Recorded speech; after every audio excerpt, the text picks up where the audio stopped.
Te damos la más cordial bienvenida a nuestro curso de Derecho Procesal Civil. Iniciaremos con definir qué es el derecho procesal civil para luego pasar al tema de la jurisdicción y la competencia, entre otros temas que son de carácter puramente introductorio.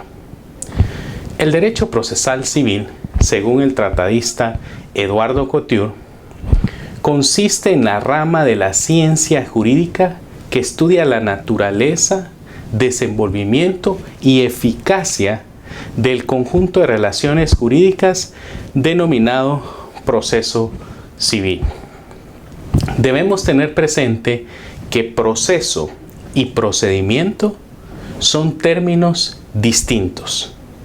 Según el tratadista Carneluti, el proceso es considerado como un continente y el procedimiento como contenido, citando como ejemplo que el proceso puede contener una serie o combinación de procedimientos. Tenemos así el procedimiento de la primera instancia, el procedimiento de la segunda instancia, y ambos procedimientos están contenidos en un solo proceso.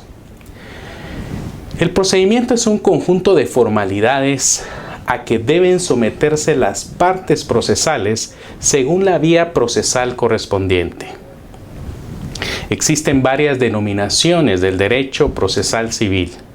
A lo largo de la historia, desde el siglo XVIII, se inició a denominar como práctica judicial. También se denominó práctica civil, praxis judicium, derecho jurisdiccional, entre otros. En el siglo XIX se le denomina derecho procesal. El derecho procesal se apoya o fundamenta en tres conceptos básicos que se denominan el trípode del derecho procesal. En primer lugar, tenemos la jurisdicción, luego tenemos la acción y el proceso. Sobre estos tres temas fundamentales tratarán nuestras primeras clases virtuales. Iniciemos con la jurisdicción.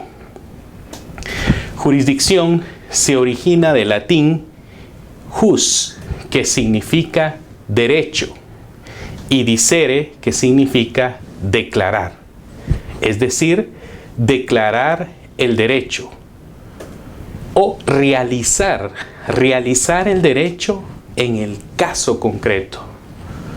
Jurisdictio significa administrar el derecho, lo cual es función, como sabemos, función exclusiva de los órganos jurisdiccionales. Como antecedentes históricos de la jurisdicción, podemos citar que en Roma existían los arbiters y juders.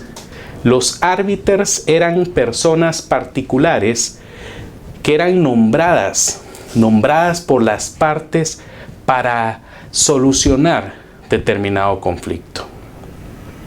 Estos arbiters únicamente buscaban que las partes llegaran a un acuerdo y así solucionar el conflicto donde intervenían. En cambio, los denominados juders eran funcionarios imperiales que resolvían conflictos de los particulares. Estos juders tenían la potestad de dictar instrucciones o resoluciones del conflicto sometido a su conocimiento. En el contexto actual, nosotros como personas o individuos tenemos prohibido hacer justicia por nuestras propias manos, pero tenemos todo el derecho de accionar ante los tribunales de justicia. Es por ello que Eduardo Couture afirmó lo siguiente. Dijo: privados los individuos de la facultad de hacerse justicia por su mano, el orden jurídico les ha investido del derecho de acción y al Estado del deber de la jurisdicción. Está claro entonces que tenemos derecho de accionar, mas no el de administrar justicia. El derecho para accionar, para que se administre justicia, lo encontramos regulado en el artículo 29 de la Constitución Política de la República de Guatemala. Veamos el contenido de este precepto constitucional. Dice: toda persona tiene libre acceso a los tribunales, dependencias y oficinas del Estado para ejercer sus acciones y hacer valer sus derechos de conformidad con la ley. Esta norma constitucional nos garantiza, como individuos, el derecho de accionar ante los tribunales de justicia de la República de Guatemala. Una vez que hayamos accionado, será el órgano jurisdiccional quien administre justicia de conformidad con la ley. Entonces, ya vimos el derecho de accionar. Ahora veamos el fundamento de la jurisdicción. En primer lugar, tenemos el artículo 203 de la Constitución Política que establece lo siguiente. Dice: la justicia se imparte de conformidad con la Constitución y las leyes de la República. Corresponde a los tribunales de justicia la potestad de juzgar y promover la ejecución de lo juzgado. Los otros organismos del Estado deberán prestar a los tribunales el auxilio que requieran para el cumplimiento de sus resoluciones. La función jurisdiccional se ejerce con exclusividad absoluta por la Corte Suprema de Justicia y por los demás tribunales que la ley establezca. Ninguna otra autoridad podrá intervenir en la administración de justicia. Eso dice esta norma constitucional. En este primer párrafo de la norma vemos que la jurisdicción constituye una potestad, que constituye una supremacía que tienen los órganos jurisdiccionales para dictar resoluciones y que sean cumplidas por las personas que intervienen en la controversia.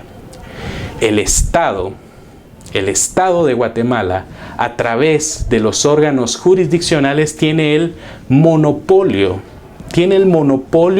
del ejercicio de la jurisdicción. En la norma constitucional cuyo contenido proyectamos, vimos el fundamento constitucional de la jurisdicción. El fundamento a nivel de una norma ordinaria lo encontramos en el artículo 57 de la Ley del Organismo Judicial, que establece lo siguiente: la función jurisdiccional se ejerce con exclusividad absoluta por la Corte Suprema de Justicia y por los demás tribunales establecidos por la ley, a los cuales corresponde la potestad de juzgar y promover la ejecución de lo juzgado. En ese sentido, relaciona el artículo 203 con el artículo 57 de la Ley del Organismo Judicial. 203 constitucional con el 57 de la LOJ, ya que ambos proporcionan el fundamento específico de la jurisdicción. Entonces vamos resumiendo. Como individuos accionamos con base al artículo 29 constitucional y el Estado administra justicia de conformidad con el artículo 205 constitucional. Tenemos entonces la acción y la jurisdicción. El autor Schonke define a la jurisdicción de la forma siguiente. Jurisdicción: la facultad de administrar justicia decidiendo el proceso y ejecutando las sentencias. Eso es la jurisdicción para este autor. Como vemos, la jurisdicción constituye la función del Estado realizada ¿a través de quién? A través de los órganos jurisdiccionales. ¿Para qué? Para aplicar el derecho en los casos que han sido sometidos a su conocimiento.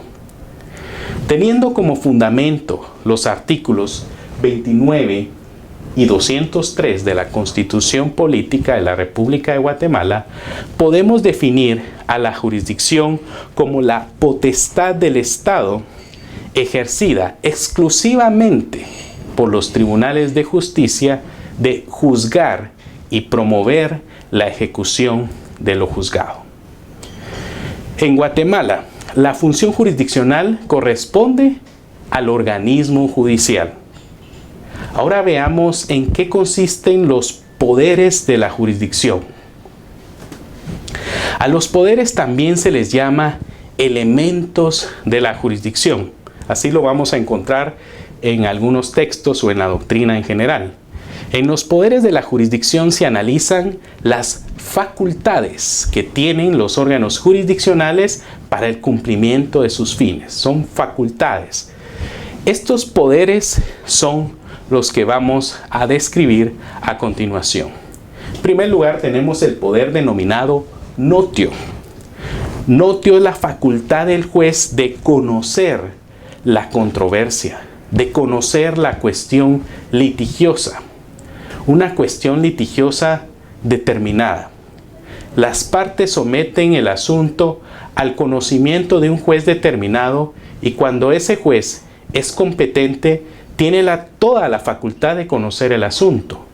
Por ejemplo, si tú presentas una demanda de daños y perjuicios ante el juzgado primero de instancia civil de Guatemala, el juez primero tiene toda la facultad de dictar la resolución de trámite, la resolución inicial, y conocer el contenido del litigio, el conocer el contenido de la controversia y dictar y conocer las demás actuaciones dentro del proceso. El fundamento del elemento notio lo encontramos regulado en el artículo 113 de la Ley del Organismo Judicial. Veamos qué dispone esta norma. Vamos a proyectar su contenido.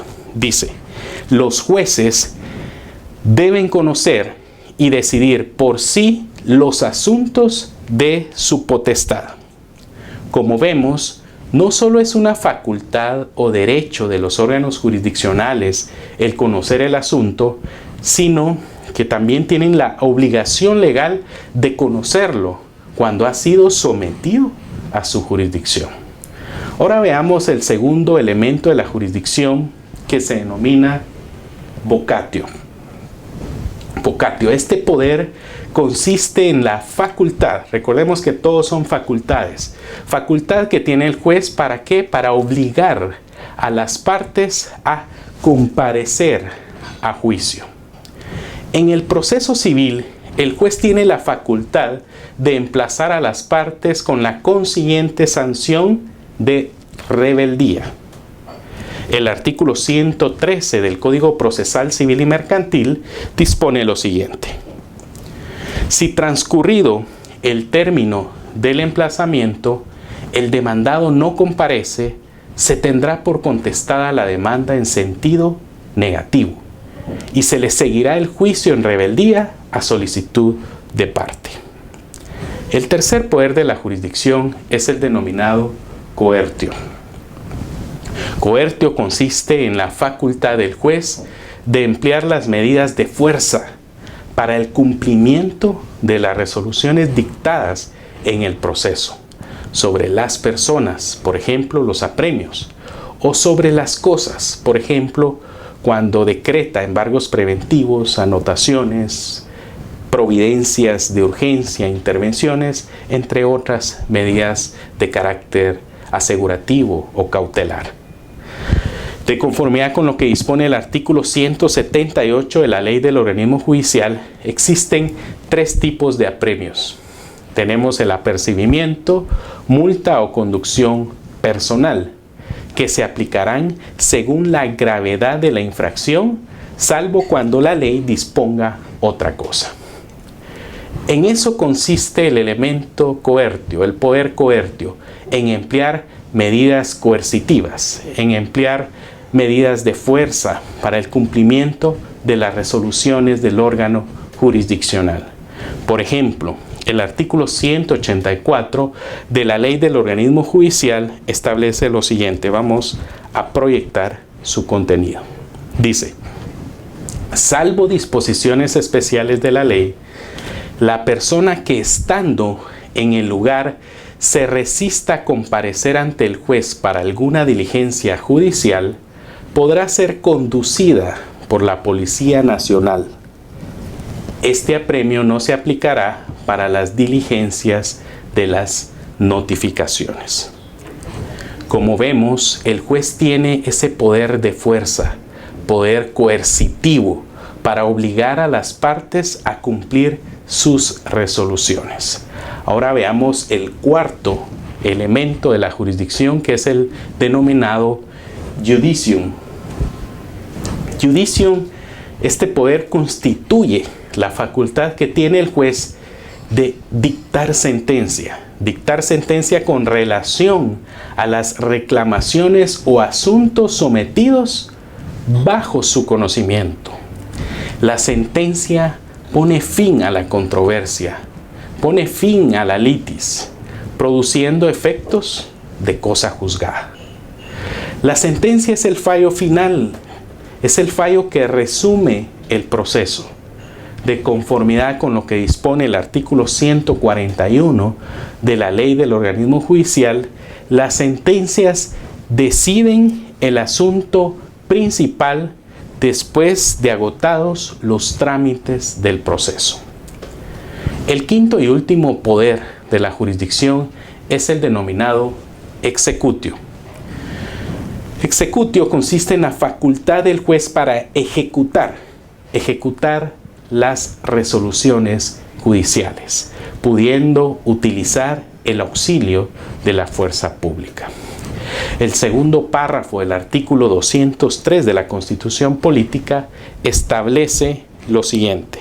Vamos a proyectar el contenido. Dice: corresponde a los tribunales de justicia la potestad de juzgar y promover la ejecución de lo juzgado. Los otros organismos del Estado deberán prestar a los tribunales el auxilio que requieran para el cumplimiento de sus resoluciones. Como vemos, la norma constitucional faculta al órgano jurisdiccional, faculta al juez para promover la ejecución de lo juzgado. Es decir, la ejecución de las resoluciones judiciales, de sus resoluciones, regulando también el auxilio que deben prestar los otros organismos del Estado, como el Ejecutivo, con relación a la Policía Nacional Civil, en caso de ser necesario. Vamos a proyectar una imagen. En esta imagen vemos el caso de una resolución de lanzamiento dictada por un juez de primera instancia. Ahí podemos observar a los elementos de la Policía Nacional Civil de Guatemala, quienes están prestando el auxilio necesario para que se cumpla la orden de lanzamiento o de desocupación del tribunal. Ahí vemos el auxilio de la fuerza pública para el cumplimiento de las resoluciones o de las órdenes del tribunal. Ya estudiamos la jurisdicción, su origen y elementos. En nuestra próxima lección iniciaremos el tema de la competencia. Nos vemos pronto. Gracias.